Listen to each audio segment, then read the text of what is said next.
Going. Hey everybody, it's your best friend, Shallow 360. And your other best friend, Mason. And you know it's good when you hear right comment Topany. Ooh. So today I am wearing a t-shirt that is a part of the merch for a BL podcast called The Love Cast. It is a boys love podcast that's on YouTube and also on Spotify, and they talk about all the latest stuff in BL. Because our show is kind of moving into a different realm in terms of us talking about a lot more things besides just straight up BL, I wanted to talk about that podcast because all they talk about is BL and GL. So if you want to get the latest happenings on all of the series, they've got 3 hosts, and so all of them are watching all the things. So I thought I'd go ahead and give you something to watch while you're waiting for us to talk about BL, because you might be waiting a minute. Yeah, you might be waiting a minute. But at least today, we are talking about a BL asterisk. I'm putting an asterisk there because I have questions, comments, complaints about it. Today we're talking about Do the Movie, a 2019 Thai film starring Sam's fave Om and some other guy. Yeah. I don't know. And it is a remake of a 2001 movie, a Korean movie called Bungee Jumping of Their Own, which starred Lee Byung-hyun, who was in Squid Game. So yeah, that's the connection. He played the chief in command of the people working the Squid Game. Right, the guy in the black outfit. Yeah, who got shot in the shoulder, and then the brother of the police officer. I guess that's a better. Yeah, but he was in that movie in 2001, so it's been 20 years since that movie came out. Wow. And part of what made us talk about this movie, a large part of it, is that Taeil, who's a member of NCT 127, is going to be doing the Korean remake of Bungee Jumping on Their Own. So since the actual movie itself, the original, is in the headlines right now, and so many people who enjoy K-pop also have that same Venn diagram for BL, there was a lot of talk about, I wonder if they're going to incorporate elements of Do the Movie, or if they're going to keep it strictly to the same plot points as Bungee Jumping of Their Own. So yeah, let's talk about Do the Movie. But first, I want to say this. Bungee Jumping of Their Own flips the couples. And I think that's important to say, because this is a movie that is about reincarnation. And the first couple is a man and a woman. The second couple is a man and a teenage boy in the Korean film. It's not better. It's not better that way.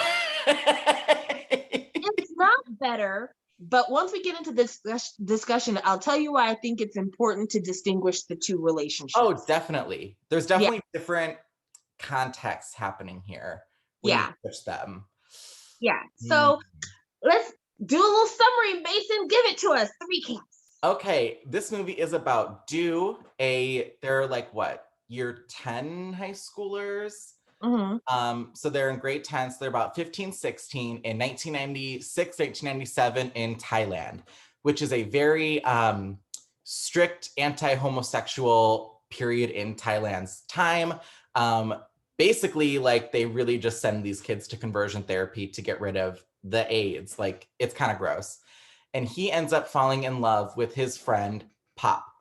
So him and Pop, they're kind of doing their thing. And then, long story short, boom, we get a time skip, and we find out that Pop is now married to a woman. He's in his 30s now. He's actually a teacher at the school that he used to go to with Do. And it's about him. He meets a student who, is also in grade 10. She's kind of feisty, a little different. She stands out, and he starts to notice her. And then the movie just spirals. Yes. So spoiler alert, there's no fucking way we can talk about this movie without talking about this movie. If you don't want to be spoiled for twist endings, surprises, whatever the fuck else, don't watch this review. Watch the movie first and come back here. Because go ahead. Oh, sorry. And if you can't tell already, trigger warning, if age gap like this makes you uncomfortable, unfortunately, that is what the movie is about. So, Trigger warning for homophobia. Trigger warning. ooh, intense homophobia. Yes. Trigger warning for child abuse in a couple of ways. You Mm-hmm. know, definitely toxic family situations. Mm-hmm. Very much so. It's not an easy watch for sure. No, and this is a very bipolar watch, and I don't say that to make fun of anybody with mental health situations. What I mean is, it literally feels like you're watching two different movies. Oh yeah. It's super interesting how like the first act is its own movie and then the rest of it is something completely different. Yeah, yeah. If it wasn't for like certain moments or certain Easter eggs that tie the two together, this could easily be two different movies. And honestly, if the first movie was a full-length movie, here's my money. Take it. Oh yeah, I'm the first half was hard to watch because honestly the homophobia it hurts to watch, but it was interesting and complex and I was like rooting for these little homos, you know? Yes. And I want to mention a review we did previously. I can't remember the name of the movie, but it's one of our most disliked reviews. And it was for a Taiwanese movie that had a very, very similar plot. What? It was the Taiwanese movie we watched about the two guys in high school, and the one didn't want to come out. They got in the fight in the school. Your name engraved herein? Yes. Oh, did not like that movie. No. And it was weird because watching Do the movie, especially watching the first half, I'm like, this is what I wished Your Name Engraved Herein had been. Yes.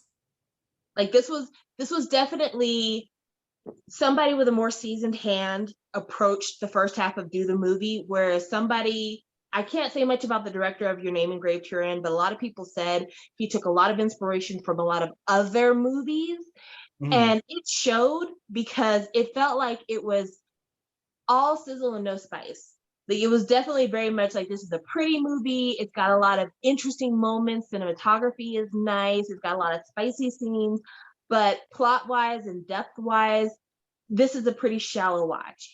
Yeah. Do the movie, on the other hand, the director of this movie also directed the Thai movie Love of Siam, which considered like a watershed moment in BL.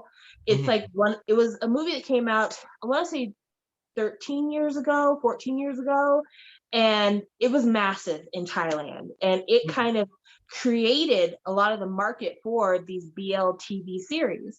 And so it's obvious that the person who directed the romance for the first half of this movie really is invested in not just the community but also in filmmaking. And so yeah, I was watching the first half of this movie thinking, I wish Your Name Engraved Herein had this kind of touch to it, because then it would have been a much nicer movie to watch. Right. Mhm. So Um, where do we even start? I mean, I would say even just like the first scene, I was pretty hooked on this movie. It's just Ohm walking down the street, listening to music, dancing like nobody's watching. And weirdly enough, there literally is nobody in this street. like, like he lives in a ghost town apparently, but he's having a good time. yes, and then almost gets hit by a kid on a motorbike who, instead of yelling at him, being like, get out the fucking road, he's like, hey, you want to ride to school? Hmm. And of course, because our poor little witless gay, he's just like, I know it'll work. How about if I'm riding on the motorbike with you and I open this umbrella and put it in front of your face? That will help keep the rain out of your eyes while you're driving this motorbike. Hmm. So immediately the umbrella flies in the kid's face, and they both end up like knocked off the motorbike covered in mud. Yeah. And immediately after this, there was a scene of Pob, the guy driving the motorbike, washing off his motorbike, and he's shirtless because he's got mud on his uniform and stuff. And you can tell like right away, Ohm is interested. Hmm. Like it's just it didn't seem like it took him time to decide that this is a guy that he likes. Like from jump, he's like, yes, this guy. Yeah. Yeah. And so we start to watch them become close, but not like romantic at first, literally just friends. You get a Hmm. friend vibe. Like there's no, I honestly, almost was taken by surprise when they had their first kiss because I felt Really? like, yeah, only because like I knew it was coming, but okay, they are very close. Uh-huh. But then I guess Pob realizes like maybe we're more close than we should be. Maybe we need a little bit of independence. So he Mhm. tries to teach uh Do how to ride his motorbike. And Dude's like, I don't want to learn this. Why can't you just take me everywhere like you normally do? He's like, because sometimes you need to do stuff on your own. They Mhm. get in this huge argument and he leaves Dude out in the middle of wherever. Mhm. And Dude's walking in the rain, ends up in a post box or a mailbox, telephone box. We don't have those anymore. Anyway, ends up in this telephone box. And Pob comes back and he's like, I'm so sorry. I didn't mean for this to happen. And then he realizes, like, oh, I was trying to get away from you because I want to be with you. And I just was not comfortable with my feelings. Mhm. And so they share a first kiss. But I was really getting like big friendship vibes up until probably around then. Then I'm like, oh, okay. So you realize what's going on. Because for a while there, it just felt like Pop didn't realize that's what they were doing.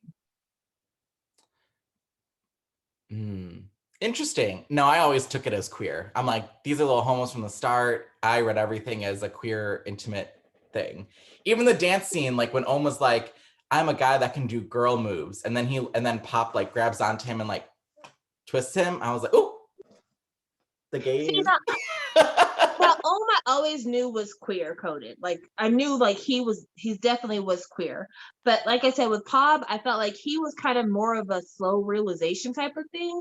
So when they had that kiss, I'm like, oh, okay. So he knew this was coming. Like for Yeah. some reason I felt like before that he wasn't getting that this is what they are. Hmm. Okay. Yeah. So the first thing that goes wrong is that if you decide that you're going to engage in a relationship that's going to put you and your partner in danger, maybe don't engage in that relationship when you're in shared spaces. So, okay, I have a qualm with this. My Mhm. one qualm is so basically they're like on a school trip. Okay, I can't understand. They explain that in the second half. In the second half, he tells Lou, "Me and my friend came to Chiang Mai to go to tutoring school because Okay. I was doing bad in school, so that's why they were Okay. I there." missed that line because I was like, they just like up and left and went to a different city for a little bit and then came back. I was like, what happened? Yeah. So yeah, okay. So they go to Chiang Mai, they go to which I guess is where Du is from, right? Yes. Um, and I went back and rewatched that whole section twice because I was like, because at one point, so they're showering, they basically shower together and Mhm. they both come out of the shower room at the same time. And then their roommate walks in. And I was like, we did not establish that they had a roommate until just now when he walked in. So I was Right, but we had never even seen that room until just then either. no, they were in the room because they were doing the writing stuff and they were sleeping. Oh, I don't remember very much about them being in the room. For some reason, when I've watched it, because I've watched it twice too, when I watched it, I'm like, oh, they're just in their respective homes or whatever, wherever they're staying, doing this homework. So that's something where I guess I missed it as well. But yeah, they've got a roommate who walks in. And honestly, nothing comes of it. He doesn't say anything. He's just like, guess they're homos. But it makes Pob uncomfortable. Um, and then so when they get back, or not even when they get back, Pob essentially runs away. He like leaves early, ditches him there, and you're like, oh damn. So when they get back to school, Du is like, why the fuck? Why aren't we talking anymore? What happened? And this is probably one of the best scenes in this entire movie is the chalkboard erasing scene Hmm. because when Dew goes back to school, Pob like basically doesn't talk to him, doesn't look at him, doesn't even acknowledge he's there. And Hmm. so he's erasing the chalkboard, Pob is, and Dew's writing on the chalkboard. And Pob's like, what the hell is your problem? He's like, my problem is you're not talking to me. And basically, Pob is like, I can't talk to you because I can't let people know that I'm like you. Hmm. You are an outcast, and I want to be like everybody else. And just kind of like the anger and the brokenheartedness on Ohm's face as he's acting out that moment, I'm just like, Oh, poor baby, come here. Yeah, he was foul for saying that, and almost right to deck him in the face for it too. Yeah, we don't normally want to resort to violence unless we have to, but this was one of those instances where it's like he tells him like, you came to me, you were spending time with me, you kissed me, you had sex with me, like you wanted me. I Yeah. didn't do this on my own. This was us. Hmm. And then they get in this fight.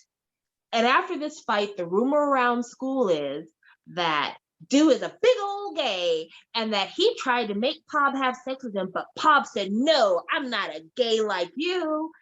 And so school becomes hell for Dew. Yeah, it's not good. And then he like they like trash his desk, they carve like faggot into it. It's really messy. um so then Pop contacts him and is like, let's meet up secretly. And Dude's like, why did you even call me here? Like, what the fuck do you want from me? You just gonna rob me?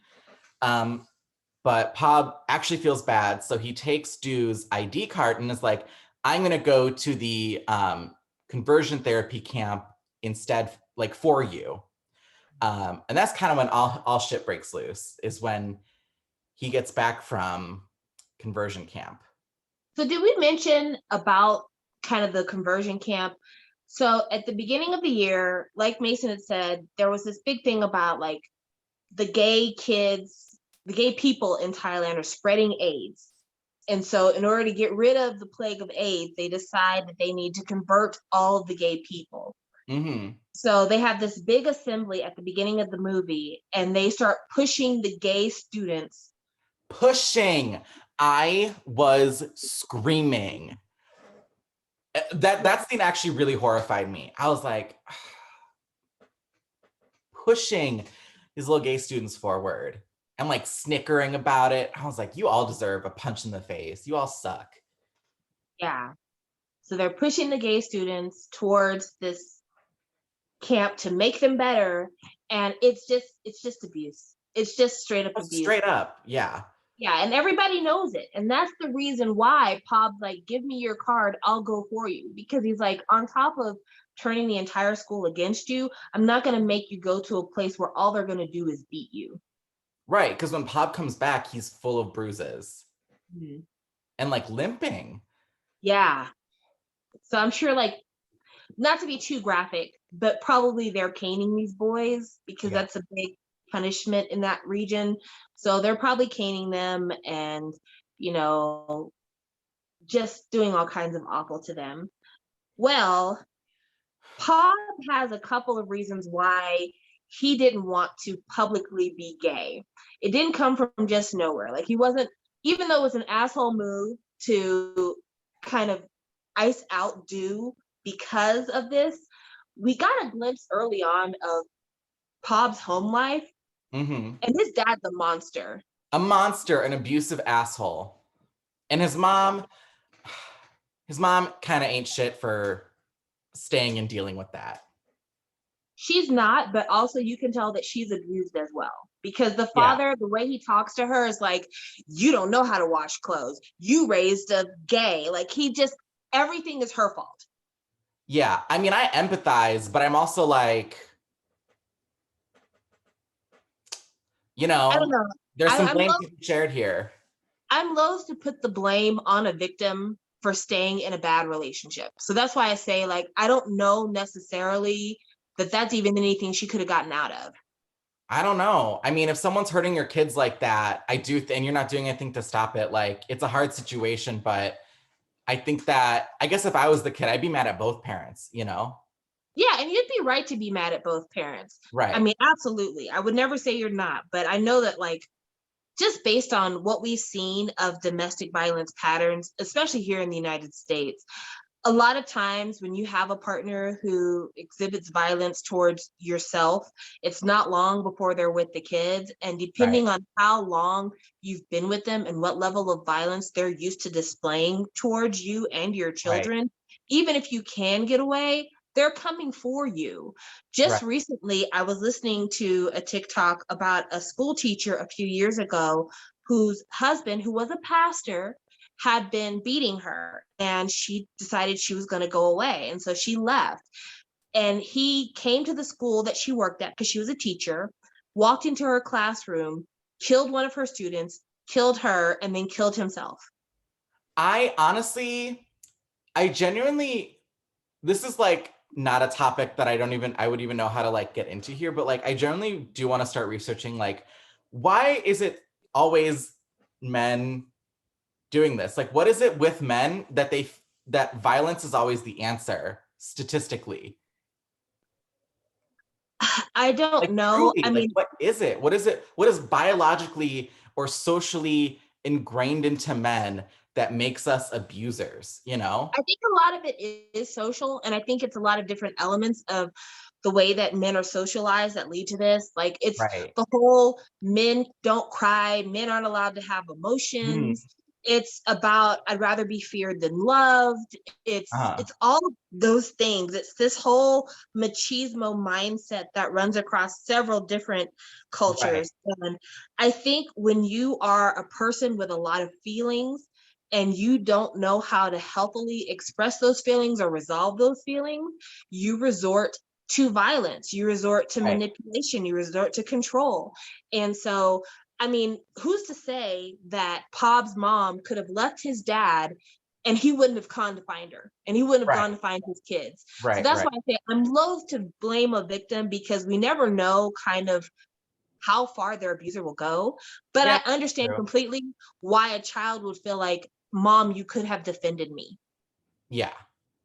Yeah. Um, So we find out early on that Pob's father is a monster. He's abusive towards his wife, emotionally at least. We don't know about how much physically he's abusive to her, oh, he even lays though, hands on her for sure. yeah, I think he did smack her before he smacked his son, or like in the middle of that. Like at one point, I think he hit his wife as well. Hmm. But he already kind of is being homophobic before anything romantic can even happen with anybody.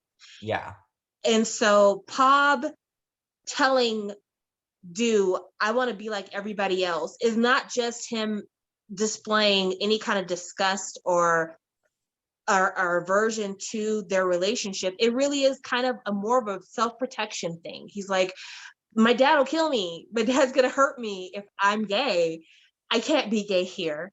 And Mhm. after going to the conversion therapy, of course, dude's like, well, let's just be out now. And he's like, I can't. Mhm. So he goes home after conversion therapy and his dad is waiting. And his dad is like, one of my friends saw you at gay camp. What the fuck are you doing there? Yeah. And he starts, I think he throws the first punch, right? The dad? Absolutely, absolutely, of course, because And, his son is just like head down, looking at his feet, just mhm. trying to avoid the anger.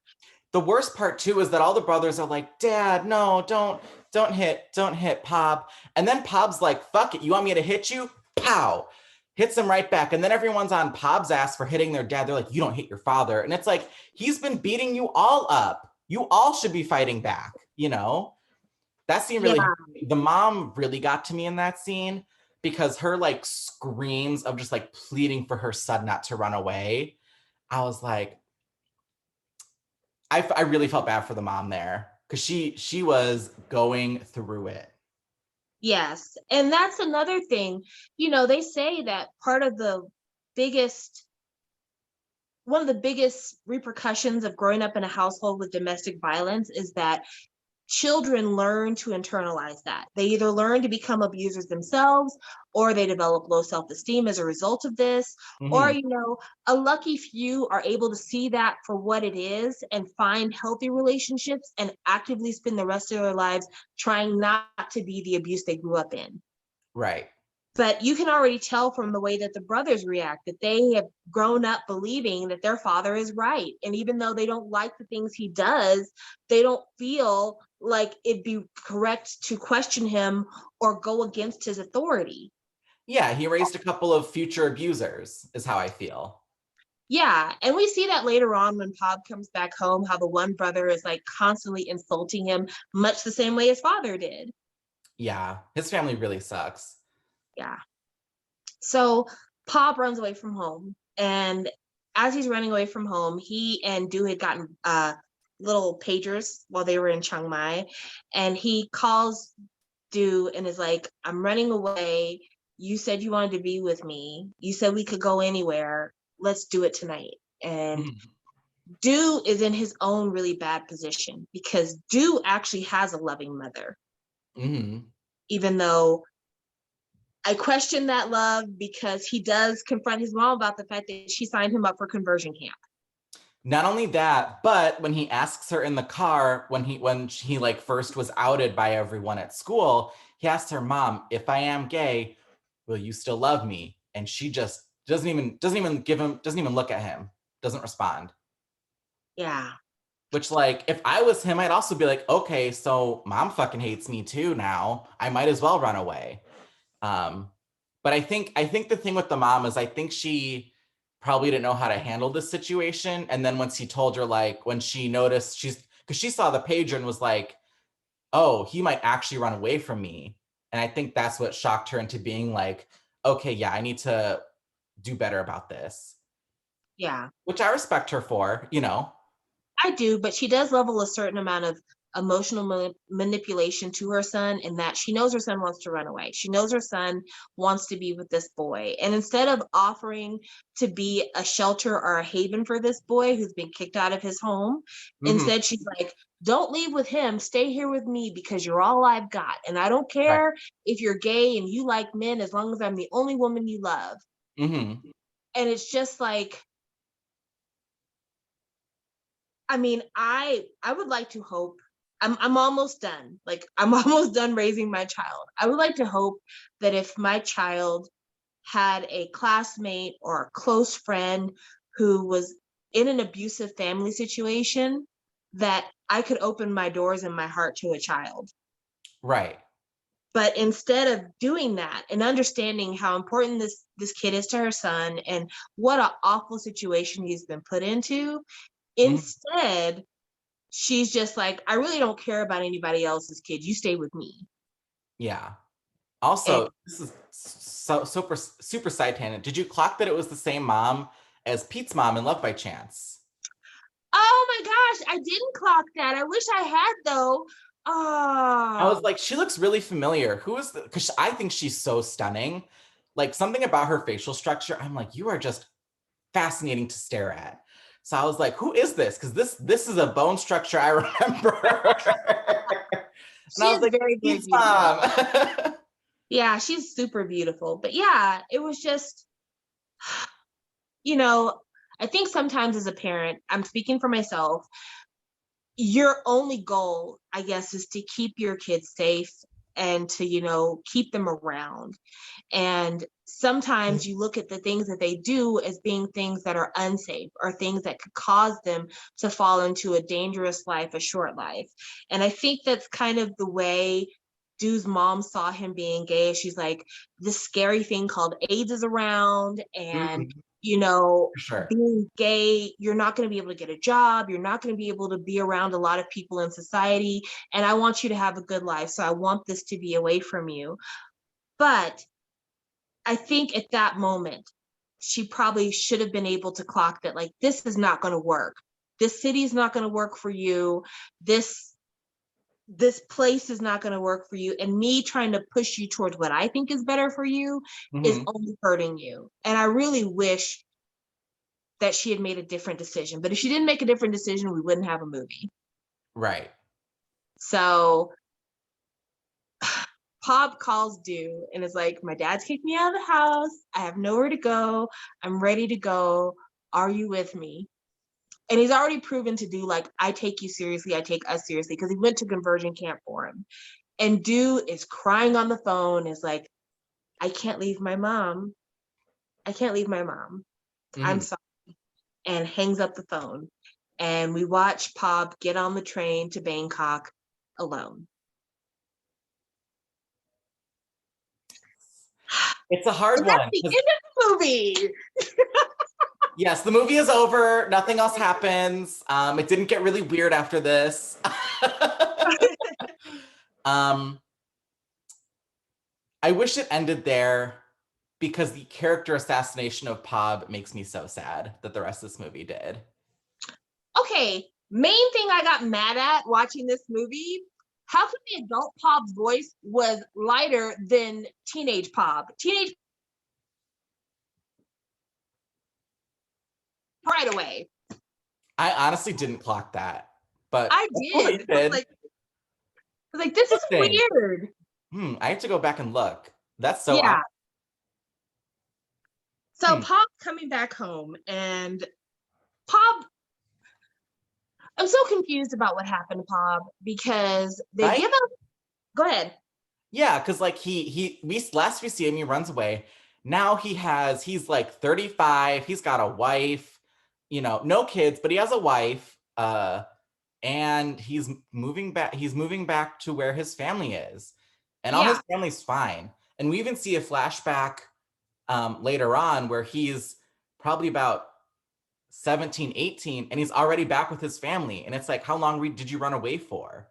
that was what I was going to ask because he comes back home a couple of years later after initially running away. Mm-hmm. And I'm assuming that the reason why he came back home is because his dad died, because we don't see his father again, and his father's not the one driving the car when he Mm-hmm. comes back home. But yeah, like, Well, good riddance. I mean, Sorry. honestly, Yeah. yeah, no love lost there. But Yeah. yeah, I was like, okay, so did you stay in the town until you were like ready to go to university and then you went back to Bangkok? Because when he comes home in his 30s, it's because his business in Bangkok has failed. Right. So, yeah, I'm just like, what happened? Like, also, not for nothing, I don't know if it's made clear or how this is done, but is Pob gay? Is he gay? Because he comes home with a wife, and I'm assuming he loves his wife. But I when I mean, his he could be dad, bisexual. well, I just am wondering because when his dad confronts him about the fact that he got beat up by a classmate who was assumed to be gay and also went to the gay camp, his dad's like, "Are you gay?" And he's like, "So what if I am?" So that's why.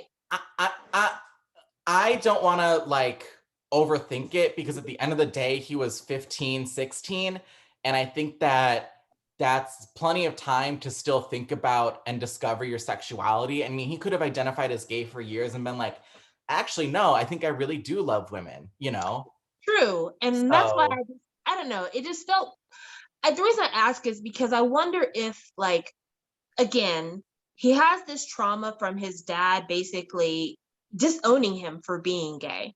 right. And he comes home with a wife and he's welcomed back into the family home. And Hmm. it makes me wonder if, like, he did this to be like everybody else, because there's a Right. long history of gay men getting into marriages and living For basically sure. Yeah. a heterosexual life in order to be a part of the mainstream community.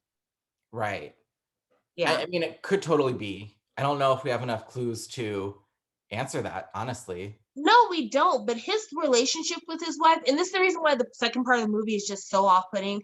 His relationship with his wife is very weird. She's nice, and he just like doesn't seem interested in her presence. Yeah. And you don't get, like, I don't know, they're almost like best friends in a way. If that. Yeah. If And that. so that's why I'm just like, I wonder if he just like did this to like get back with his family. I I could totally see it. I mean, it also could be just like that, thing that you see in a lot of boys love, where it's like, I don't love a boy, I just love you. And that's why he's into this girl, is because it's him reincarnated. But I Yeah. don't. I don't know either. It felt weird. And that's the reason why I brought it up, because I'm like, there's something wrong here.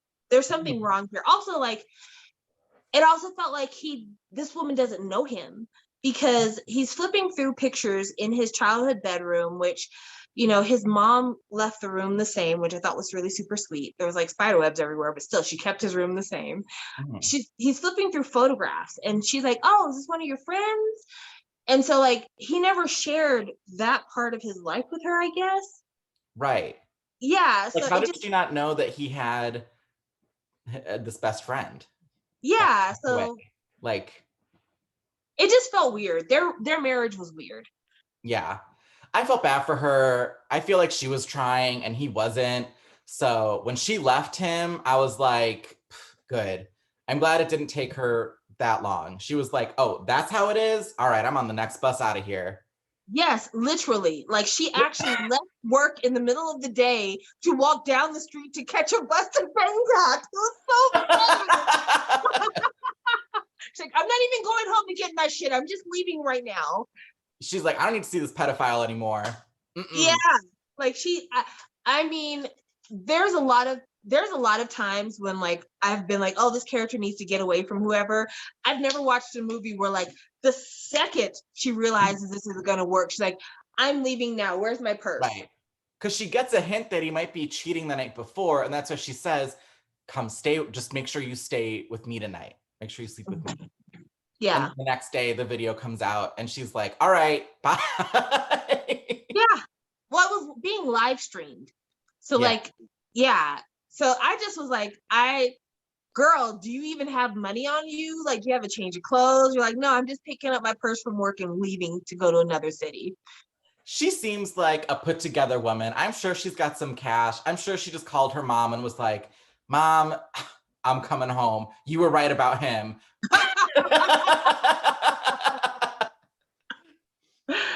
Oh man, it was so funny.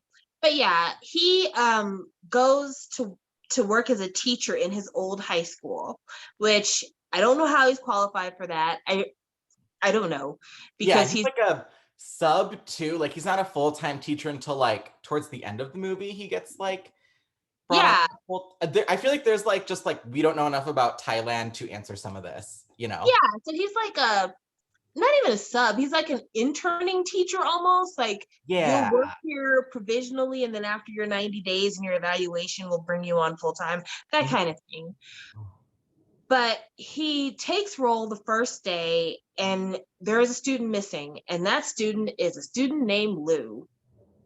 Does that sound like another character's name? Yeah, do. Foreshadowing.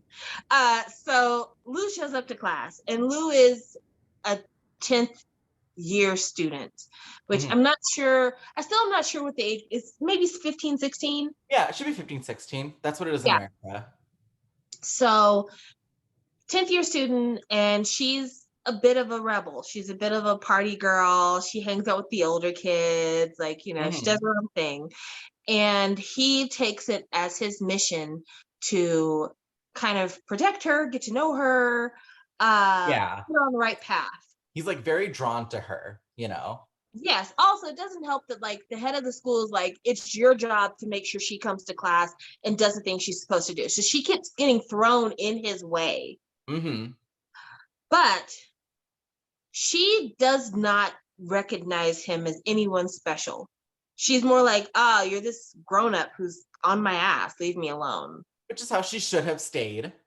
Yes. And she's got like, an older boyfriend who is hot. So she has no need to be with this older man. Yeah. Yeah. Well, the special interest that he has in her makes it to where he becomes overly invested in her. And he's showing up at her house to take her to school, and he's got her phone number in his phone, and he's taking her to this science club trip, which I mean, I guess it sounded like she didn't know what the fuck she was doing and she should have never been invited. Yeah. He's like, you get good grades. And Yeah, it's like, okay.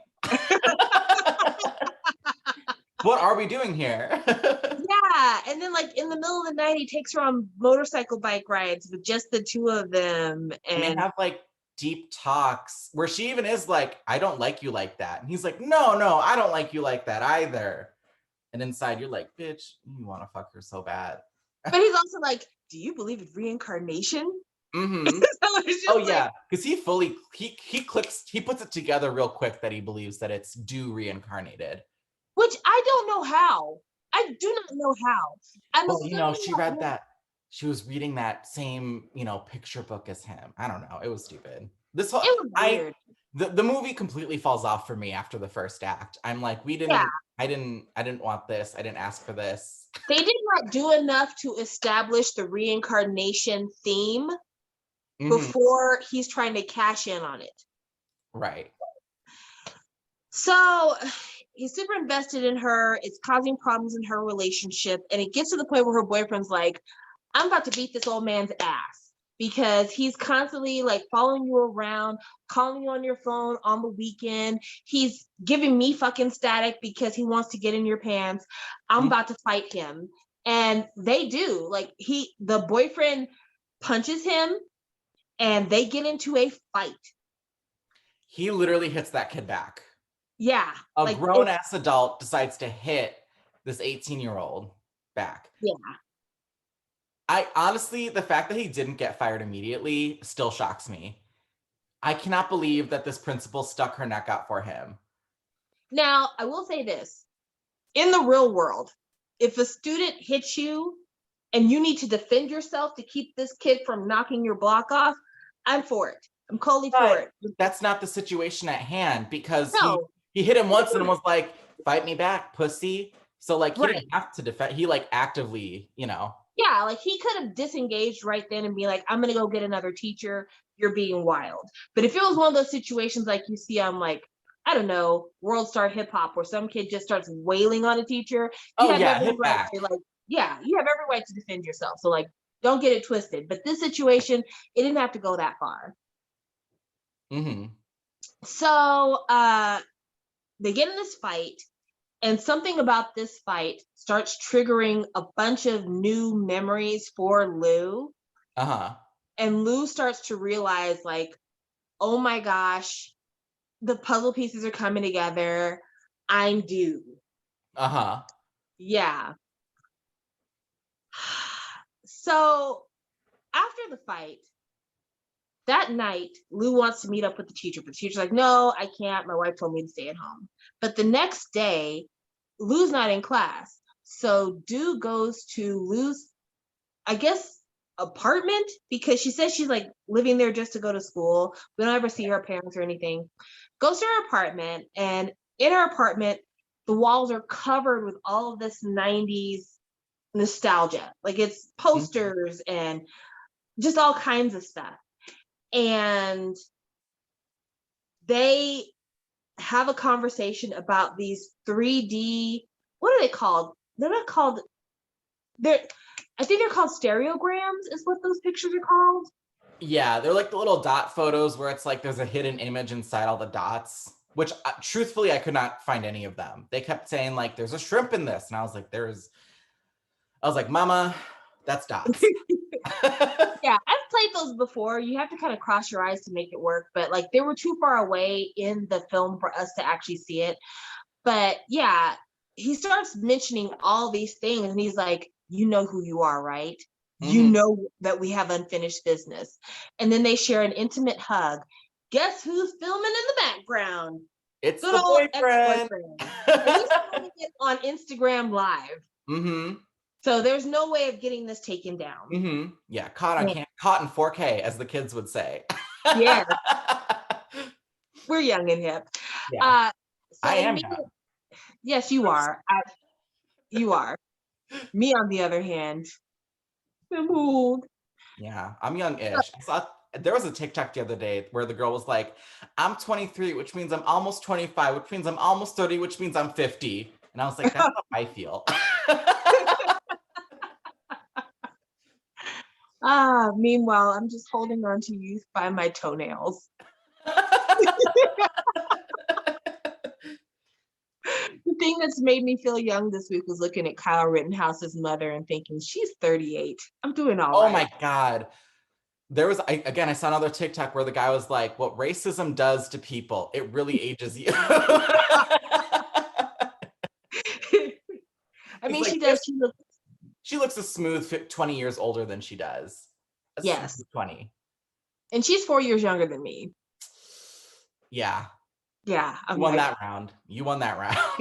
Like, this is the week's victory right here. So many L's. Not all heroes wear capes. But yeah, immediately after they're on Instagram Live, the husband Pop goes to try to find his wife. That's when she's walking down the street to catch the bus to go back to Bangkok. And of course, he's immediately fired from work. Like he goes to the job to work to get his shit and leave. Yeah. And then the principal is like, "Oh, I remember you and Do when y'all were younger. And hey, don't let the past hold you back, friend." I'm like, what the fuck? He literally could not have been a worse teacher. He's having like intimate relations with someone 20 years younger than him, a student. He physically assaulted another student. Like, I don't He like, plagiarized work in order to make sure that his other student would not get a bad grade in class. right? Like, Yeah, like you should have shoved a stick up his ass and told him to leave. like literally, again, this movie is so bipolar because if you don't watch them together, the second movie makes no sense and is completely a movie about grooming. Completely. Oh And yeah, even yeah, yeah. with the addition of the first half of the movie, it's still like, yeah, why don't you like wait a few years? Why don't you tell her, like, listen, I think you're a great student. In 5 years, I will give you a letter of recommendation. Goodbye. Man. Honestly, this movie made me okay. I finally felt at peace watching this, being like, you know what? Call Me by Your Name really isn't that bad. Like, y'all made a big stink about Call Me by Your Name, and this movie exists. And I just, it's not the same thing. Well, let's not act like this was universally enjoyed. There were so many No, people who that's true. yeah, there were so many people who reviewed this movie and said the second half ruins it. Like that was Yeah. the consistent comment on this movie was like, this movie is great acting from the young leads for the first half of the Oh movie, yeah.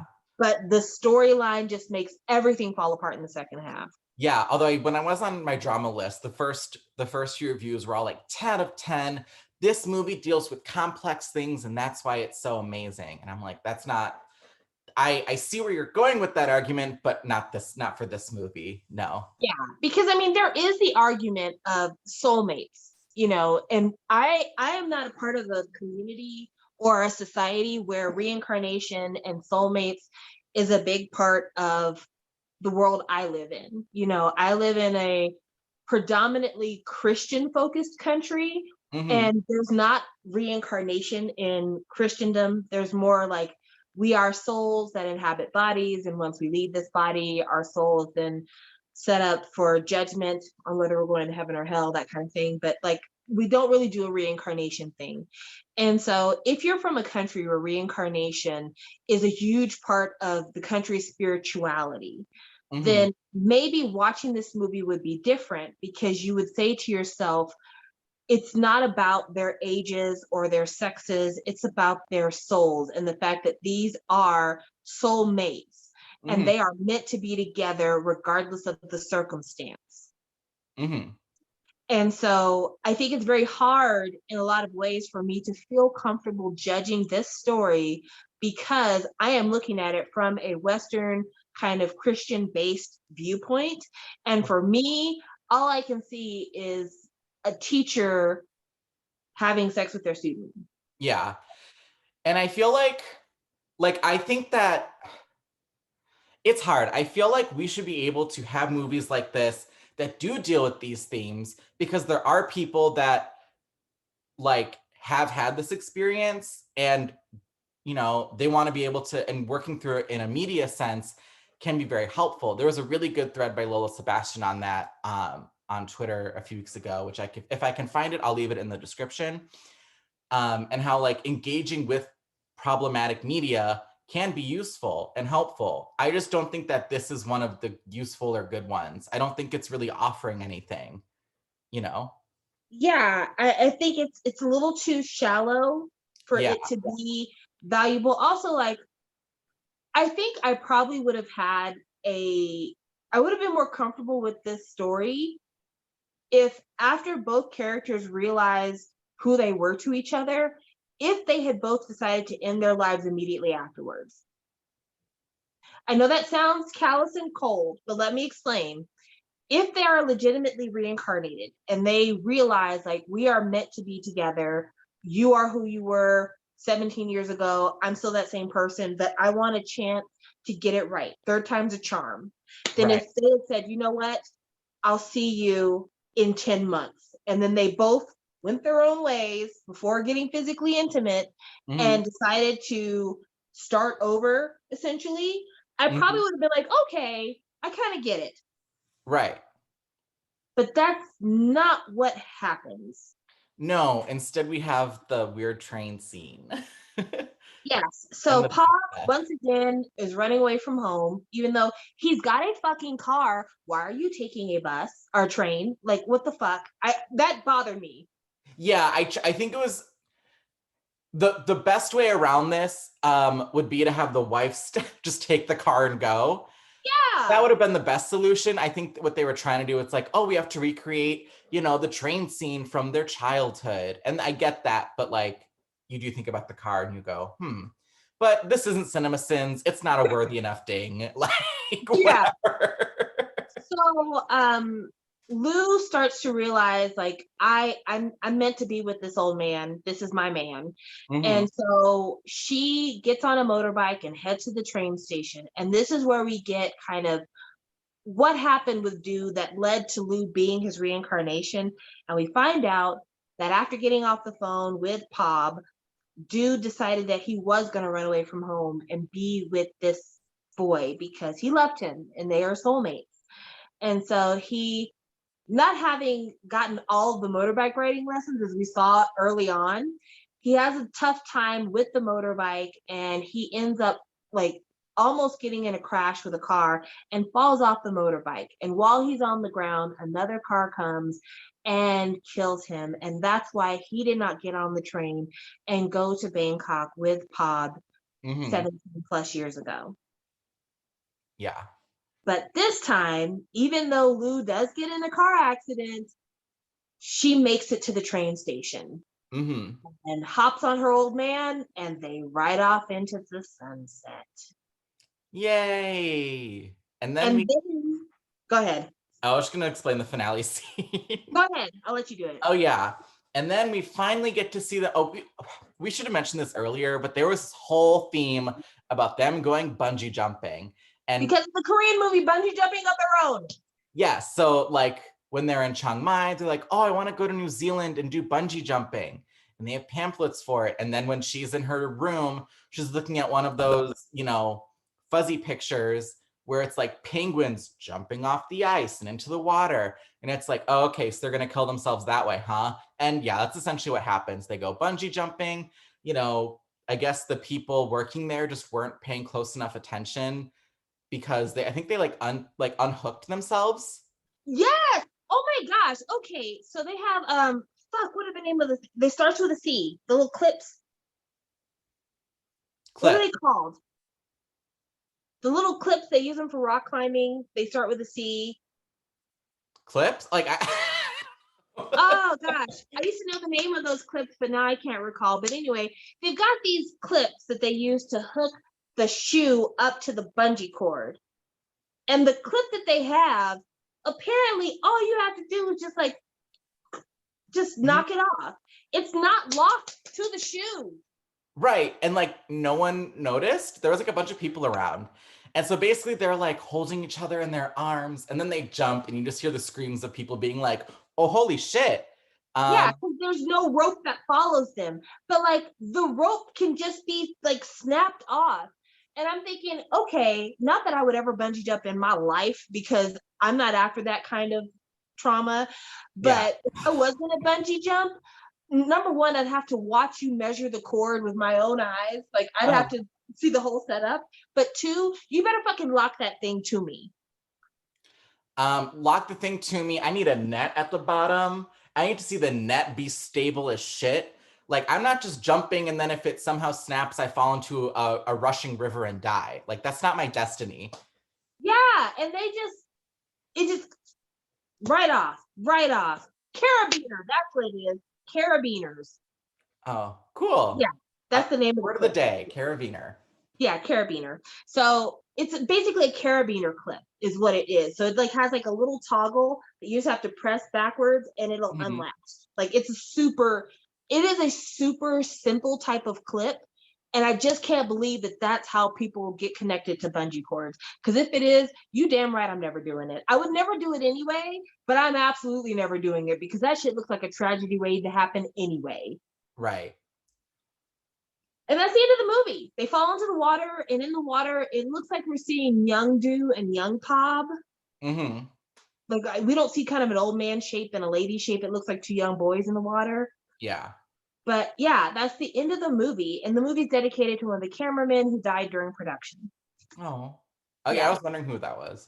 Yeah, I had to look that up too because I'm like, who's this?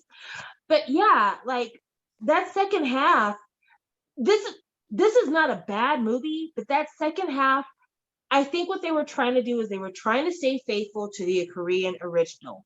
The problem is there's a couple of reasons why the Korean original makes a bit more sense than this one does.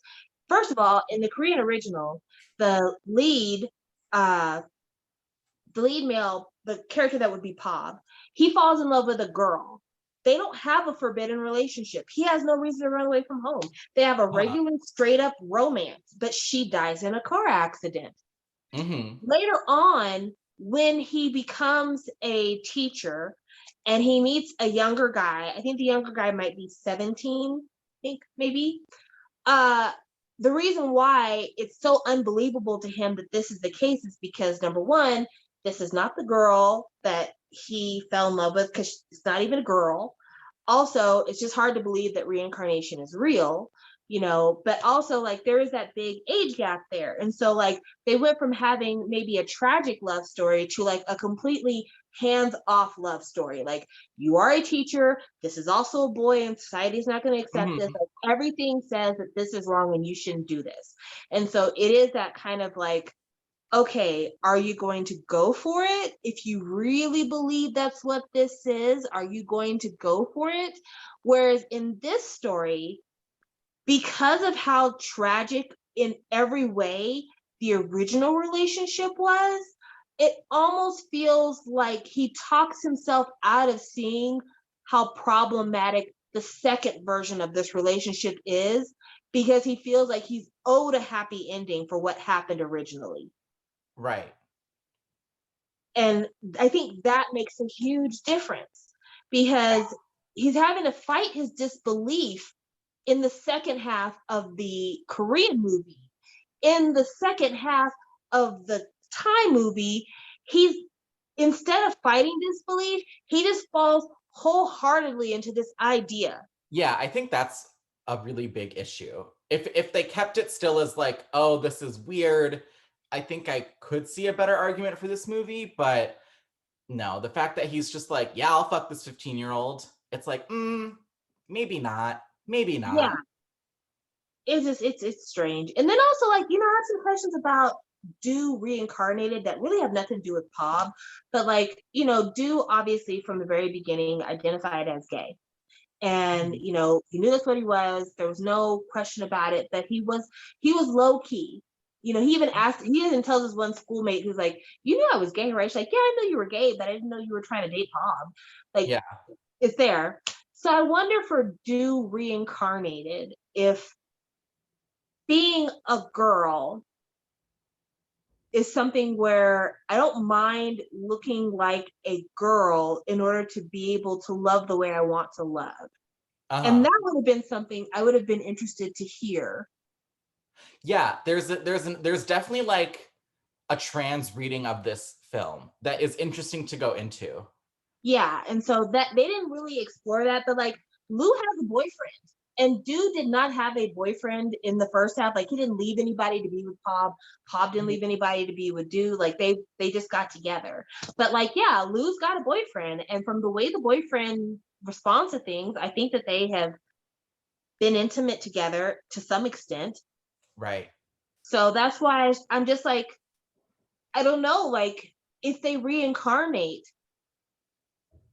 what form would Do want to take? And I realize that doesn't matter to anything, but I would be interested to answer that question. Like, Oh, if you do it a third time and everybody could come back being who they want to be to finally get it right, how do you want to come back? interesting. That's a really good question. Yeah. So I thought about that when I was watching it. Also, I feel terrible saying this because I feel like there's certain people that are fans of this group who are going to be like, how dare you? That's blasphemy. Get the hell away from me. Am I the only person who thought that Wu's boyfriend kind of looked like Jungkook from BTS? I kind of see what you're saying. Yeah, like not completely, but Not just completely, but like yes, I see it. I see a little bit for sure. yeah. And I was like, girl, why do you want this old man? Look at your boyfriend. He's hot. What's Hmm. wrong with you? And this takes place in 2019 when BTS was very popular still. So Right. I mean, they still are, but like they were worldwide popular by that point. Yeah, like they weren't an emerging group. At that point, they had already had many successes. So it's Yeah. just like, girl, like you've got the teenage dream going on. Why are you wasting your time with this old man? Right. Yeah. So anyway, I don't know. I feel like this is a very I feel like this movie meant well, and I think there was a lot of things that this movie wanted to say, and I think that the director of this movie, honestly, probably wanted to make the first half of the movie to maybe get some things off his own chest and maybe explore some themes that he still felt were unresolved. But I don't think that this was a good marriage of the two elements of the storyline. I think they probably Right. should have stuck with the original couple pairings from the Korean movie. And Mhm. because of that, I want to give two scores. I want to give the first half of this movie a strong 8, and I want to give the second half of this movie a very tepid 3. Oh my God. You have read my mind 100%. I would say, honestly, overall, this movie's a 4. And those 4 points are pretty much just for the first half. But like if we're separating them, yeah, a strong 8 and a tepid 3 sounds good. Yeah, because I mean, Ohm's acting, I've talked about it before about how Ohm is He one was of my really favorite male good. actors. I I just I I just felt for him.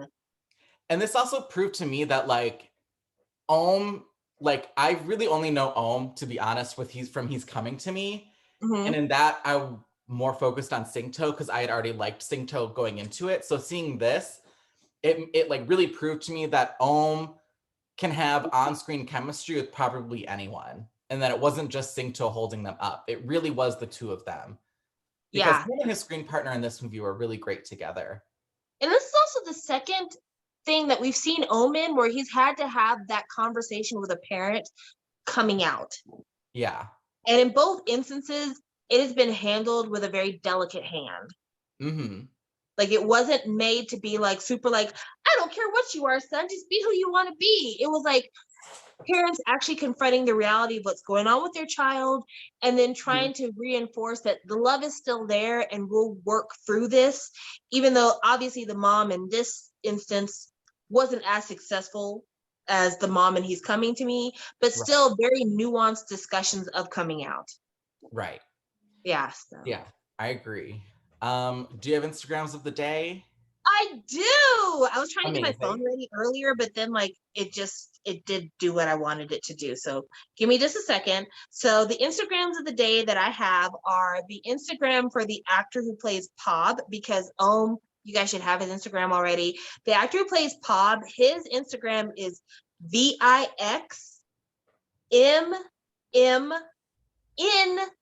VIXMMNNT. So it's V like Victor, I like Isaac, X like Xavier, M like Marshmallow, M like Marshmallow, N like Nancy, N like Nancy, and then T like Tyrone.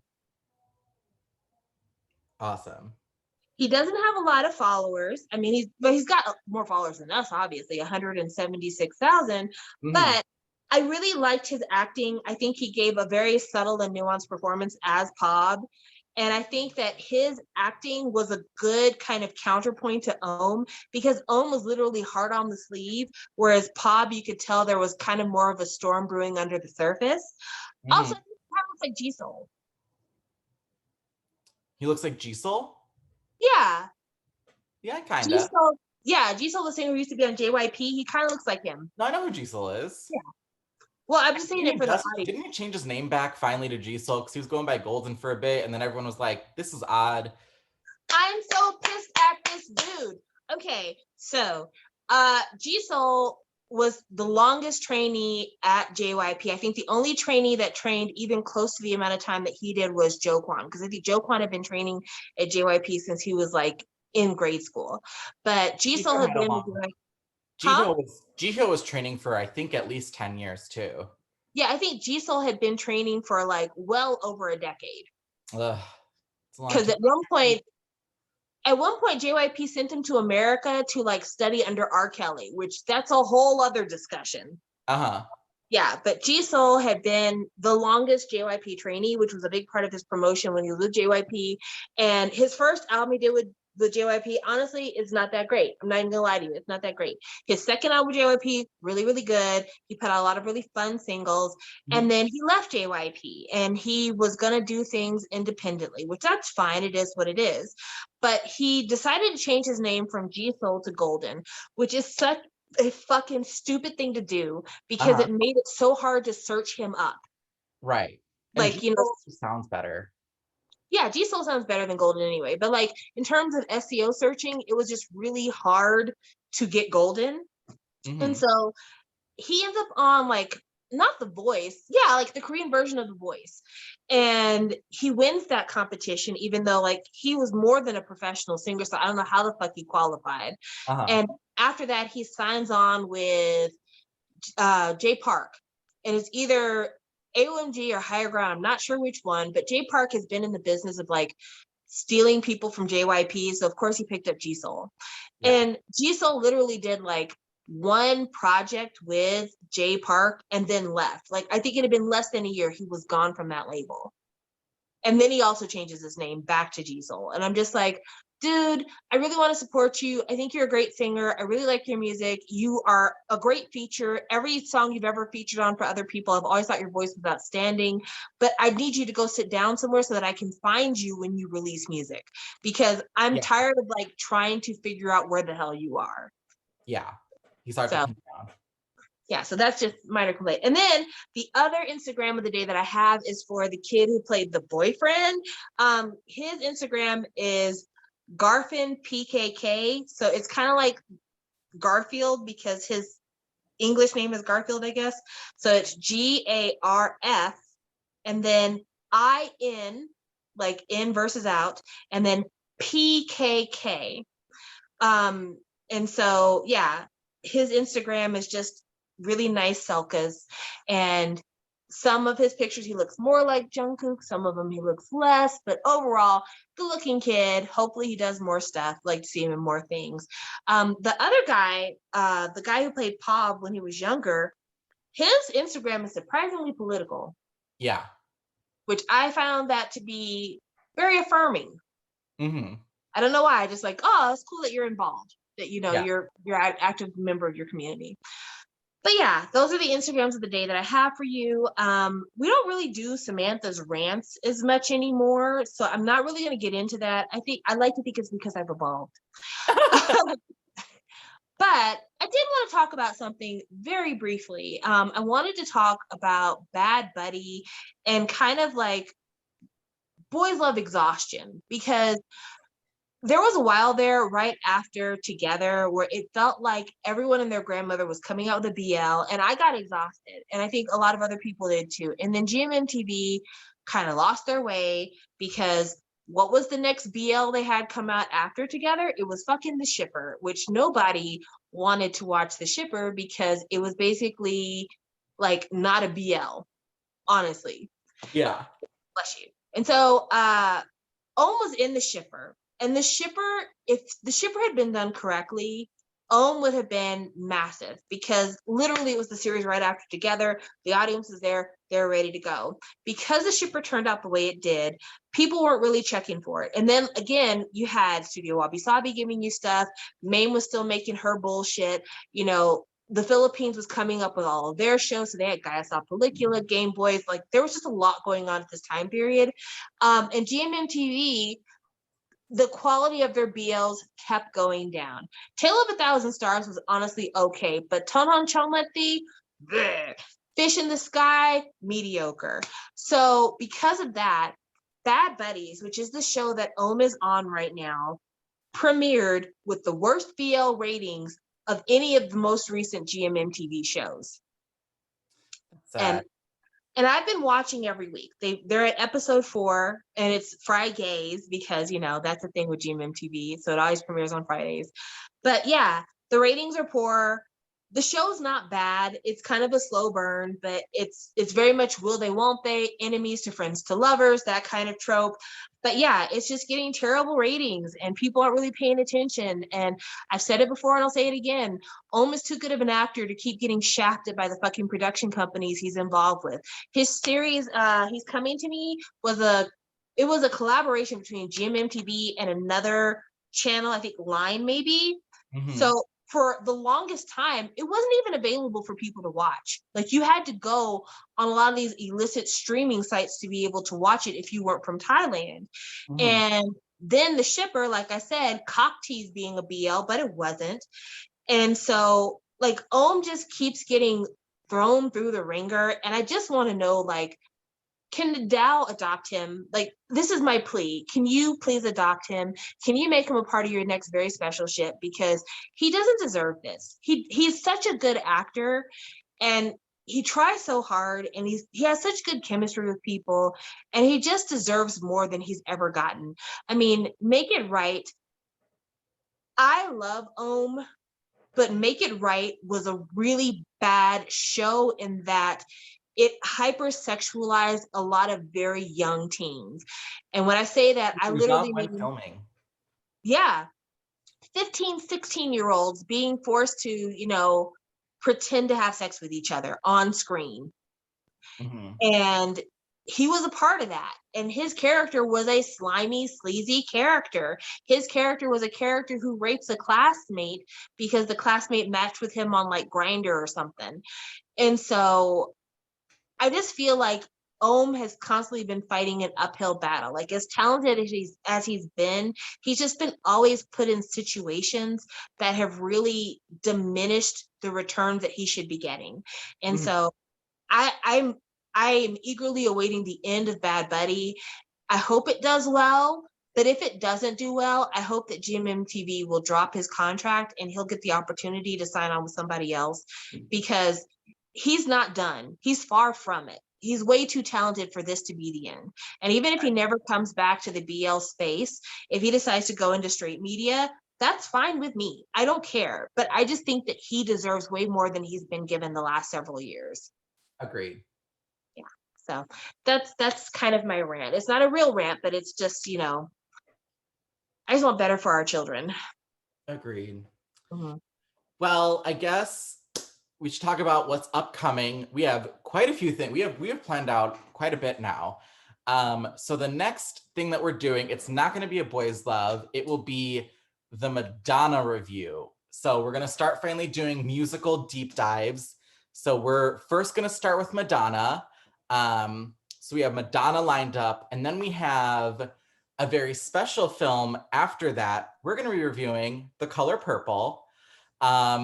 It's one of Sam's favorite movies. I've never seen it, but like I know that it's like a cultural milestone. So we're gonna watch The Color Purple. There's some lesbicious activities in The Color Purple, so Very suspicious.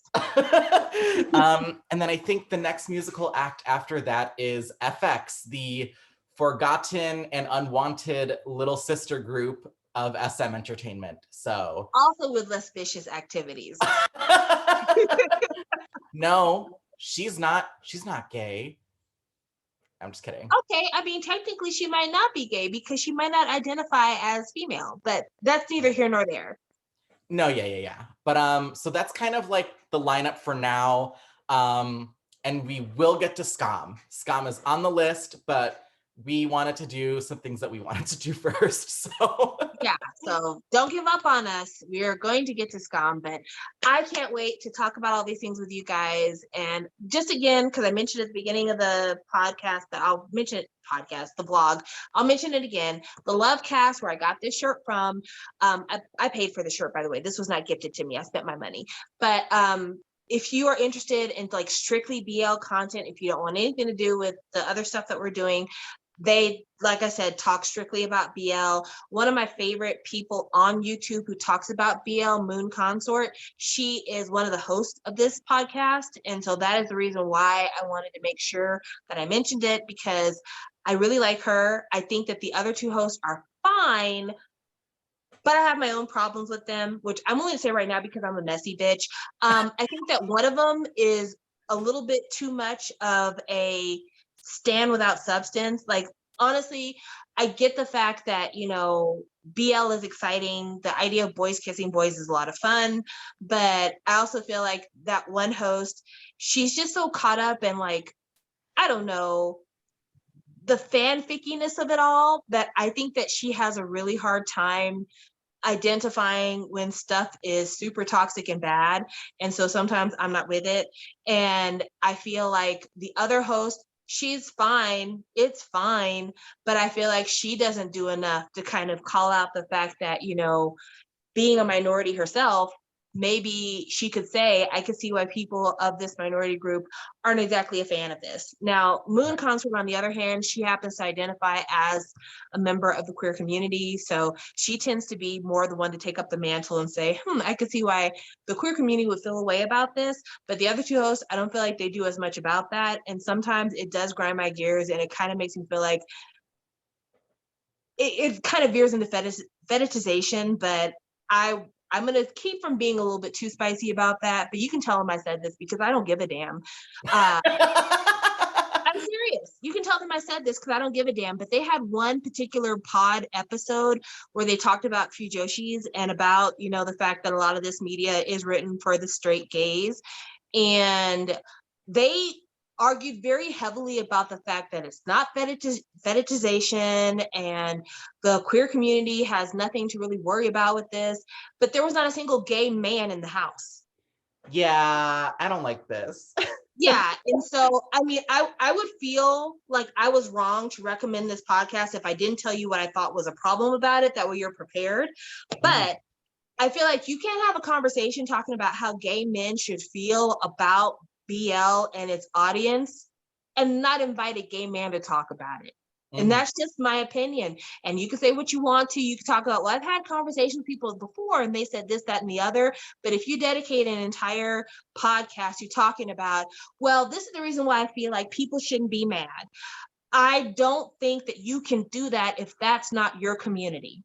And I'm just going to put it up front like that. And Kayla, love you, but I really wish you would kind of let them know that it's a bad look for them, because you're smarter than that and you do better work than that. So it just is what it is. But I have a feeling that you were outvoted 2-3 or 2-1. So I get it, girl, but still, it was a bad look. So there you go, guys. Ooh, end on a spicy note. All right, well, we'll see you guys soon with boys love and girls love content, but next week will be Madonna. Which is still more gay content. It's more gay content. This channel will very rarely veer into things for the heteros. All right, everyone, have a good Thanksgiving weekend. Bye. Bye.